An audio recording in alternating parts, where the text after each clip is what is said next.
Nga sot duhet të niste ulja e çmimeve të barnave, por kush ka tentuar të blej sot një ilaç më të lirë ka mbetur i zhgënjur. Pa uljes. Se s'ka ndryshu këtu.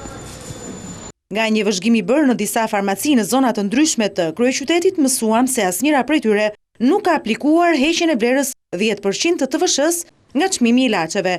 Farmacistët tregojnë se që në orët e para të mëngjesit janë përballur me klientë që kanë kërkuar një ulje të vlerës së medikamenteve. Por kjo gjë ka qenë e pamundur pasi siç shprehen ato, nuk kanë asnjë shkresë zyrtare nga tatimet apo qendra kombëtare e kontrollit të barnave për një urdhër të tillë.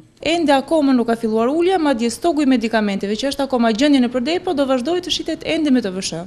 Kështu që ulja ende nuk është ekzistente në farmaci. Sot është një 4 orë që nuk dim si të operojmë dhe neve. Nuk kemi asnjë udhëzim të saktë nga institucionet nga të cilat neve varemi se si do operojmë. Edhe gjatë kësaj dite, farmacistët konfirmojnë se furnizimi nga depot qendrore u ka ardhur me TVSH dhe ato do të vazhdojnë të shesin ilaçet, po me të njëjtën vlerë deri në përfundim të stokut. Urdhrin për zbritjen nga çmimi të TVSH-s, një pjesë e farmacistëve e kanë aplikuar vetëm për ilaçet me rimbursim, ndërsa Ministria e Shëndetësisë ka deklaruar se do të gjobis ato farmaci që nuk kanë zbatuar urdhrin.